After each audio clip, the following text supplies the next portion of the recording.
My guest this week is Dr. Don Williams. Dr. Williams, thanks for coming on again. Thank you, Lou. Yeah, that's right. Thank you, Lou. This is really good having Don on. He's come on today to speak about pH balancing your system. I'm dealing with this now in my gardens at home. We're testing our water and soil for pH, so I'm sure it all interrelates somehow. I'll probably get a clearer idea of that as we discuss this. So maybe we should start off talking about what is pH and how does it affect you? Well, pH really stands for technically potential for hydrogen. You can go into these long logarithmic explanations of what it is and how strong the acids are. Basically, we like to call it potential for health, because the pH of the body has to do with the acid-alkaline balance, and the body operates in a very specific and delicate pH balance. Basically, most of the tissues in the body should operate at about neutral. The pH ranges from 0, meaning a very strong acid, to 14, meaning a very strong alkali, 7 being neutral. So most of the fluids of the body should be neutral to slightly alkaline, and if they're not, it's going to create a problem. Does something in your body regulate this for you naturally, or? Absolutely. We have these intricate buffer systems where the body takes these alkaline minerals to take the acid minerals, buffer it, and then eliminate it out the urine, so it's not damaging, because acids burn. If anyone's ever been in a chemistry class, you know, if you put your finger in a beaker of strong acid, it's going to burn. But if you buffer it or dilute it, you can stir it with your finger. So that's how the body works. So real important things in the body is to maintain the proper pH, to alkalize it for the most part, because most people that are ill are very acidic. And the other aspect, of course, is to hydrate well, because you need that solution to get everything moving. Otherwise, the acids and the toxicity concentrate. Well, now, I seem to remember, and I don't know how much water I drink a day now, but I drink a heck of a lot, which I never used to. But I seem to remember something like 8-ounce glasses of water a day is what you should be drinking. Basically, yes.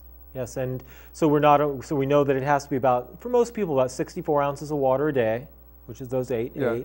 And the water should be pure, and it should be re-energized, is what we're learning as well. Not just pure, but in nature, things have energetics.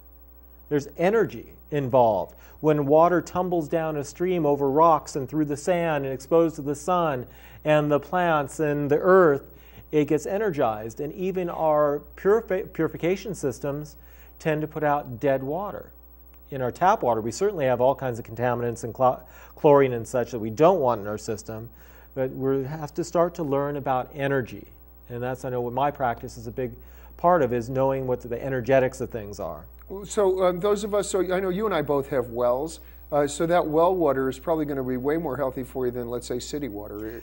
Possibly. You know, we also live in an area that where there's been a lot of mining, and you know, there can be mercury and other types of heavy metals that are not good. So it really depends. We know it's not been added to the chlorine's been added, yet is it good? Like a lot of the water in the area is very acidic.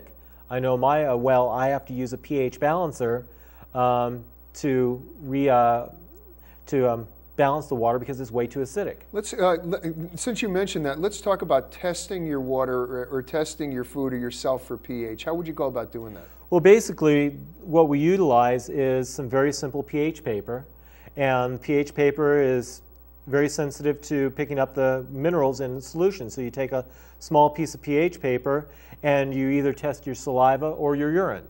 And they mean different things. And there's a color chart here. Then basically you have to test your saliva in very specific conditions, which we utilize in the office and recommend to patients, because testing it willy-nilly doesn't mean anything.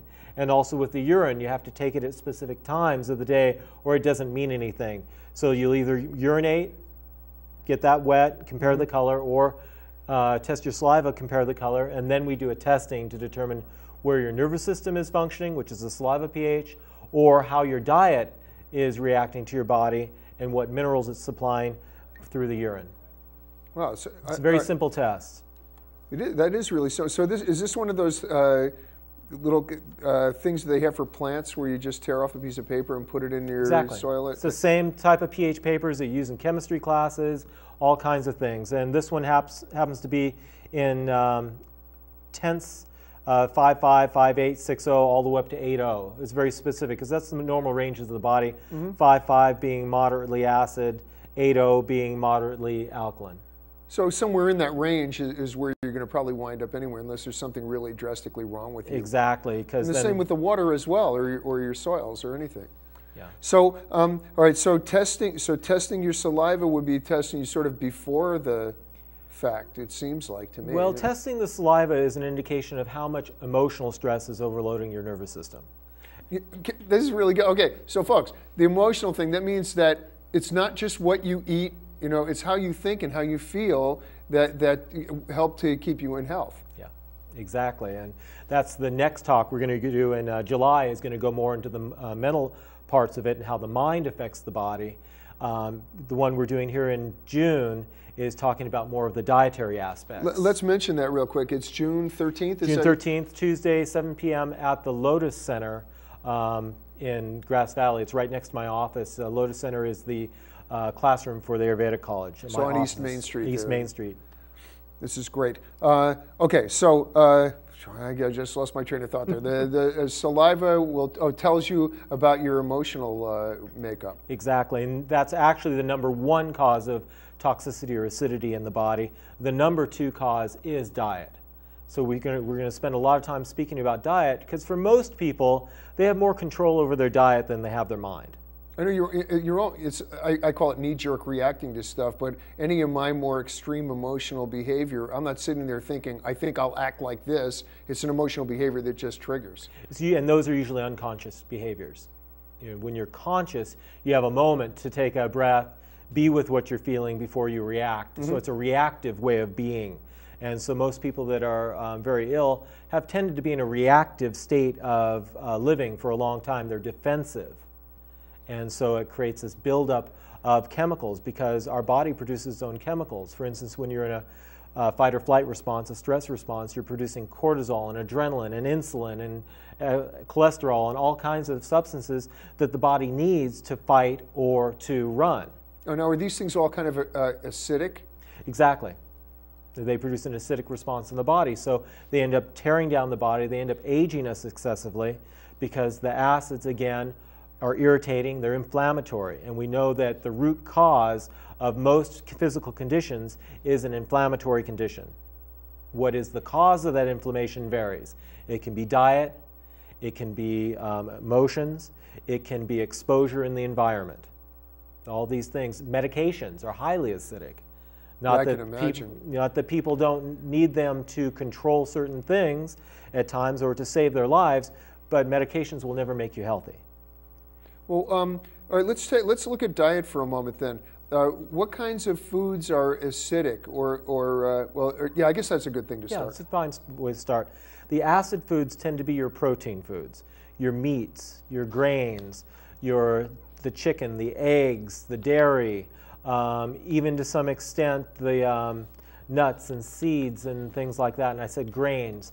So they all have a ratio. Some are more acidic, some are less acidic, and we have charts that we provide for our patients to determine that. And also, we have a little book that Dr. Mortar, my mentor, who developed the system I practice, called pH, Your Potential for Health, that this is available at your office, right? Actually, you can just see this on screen, but this is available. Yeah, this is actually, we're going to be offering this little booklet and a little canister of pH paper at a discounted price at the talk, so that everyone can start doing their testing. Because as a doctor, I can't make anybody healthy. My job, as the way I practice, is to remove interference. There's something interfering with your body's natural process of healing itself and of functioning the way it should. My job is to remove that interference and then to teach people how to make better choices in their lifestyle. That's as I see it in my role. No, this is wonderful, and what we're learning now is that it's not just about your diet. You have a body, mind, and it's all acting on it. It's intertwined. Exactly, it's all interwoven. You cannot separate it. We only separate it to talk about it. And because the body, really, your body doesn't know it has systems. It doesn't know it has a heart. It doesn't know it has a liver and kidneys and lungs. It just functions. It's to carry your soul and have experience, to provide awareness and experience in this world. It doesn't think about anything. It's Dr. Mortar has a saying that's so important. He says, if you really want to be healthy, you have to be as dumb as a tree. You're not going to be reacting to anything because you won't be paying Trees attention. don't have a calendar and a watch saying, it's March 10th. I think we ought to start making leaves. It just responds. And that's purely what our subconscious does. It just responds. And it responds to the environments that we create or the environments we put it in. And can it adapt to those environments or not? Is really what it comes down to. So the pH is an indicator of health. That's all it really is. It doesn't tell you what organs might be affected. It doesn't tell you anything about the disease. It's an indicator of your potential for health. So if somebody came to you and you tested them for a pH and you discovered that they were acidic, you would probably do a whole workup on them? Is that? Yeah, what I would usually do is I have a patient do a 7-day diet diary, checking their urine pH first thing in the morning, every morning, and then I would have them return that and I would evaluate it. And then if the tests are kind of iffy, I would challenge to see what those alkaline reserves are like by doing an acid challenge, by having them eat only acid-ash foods for 2 days and checking their urine pH on the 3rd morning. Because depending on what it does would tell me how their alkaline reserves are. So again, the alkaline reserves are the minerals that the body uses to buffer the acids, and those are provided from your alkaline foods, which are basically your fruits and your vegetables. Mm-hmm. And so ideally, again, you would get the minerals of the sodium, calcium, potassium, magnesium, iron, are all of your alkaline minerals. Your acid minerals are your nitrogen, hydrogen, sulfur, phosphorus. And again, it's not that acid foods are bad. We need the acid foods as building blocks for proteins. Those provide the structure to our bodies. But the alkaline minerals are much more important in abundance. You can get too acidic, but you can't get too alkaline. Oh, that's interesting. If someone sees that someone is too alkaline, it's usually because they're so sick that they're starting to produce ammonia. If you've ever been in a cancer ward or in a convalescent hospital, what's it smell like? Ammonia. Yeah, it does smell like ammonia. It smells like ammonia because the body it has backup system that's trying to do a last-ditch effort to get rid of the excess acidity, so it produces ammonia, which has a pH of 9.6, and so someone will look at it and say, oh, this person's too alkaline. Not true. Not true.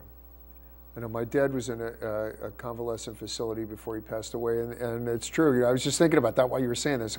What was that smell? And that is. You think they're cleaning up in there, but they're not. It's just, that's it. That's the way everybody's bodies are just, as they're checking out. There's an old saying that we come in like baking soda and go out like vinegar. The goal is to go out like fine wine. Okay, I better start working on that now then.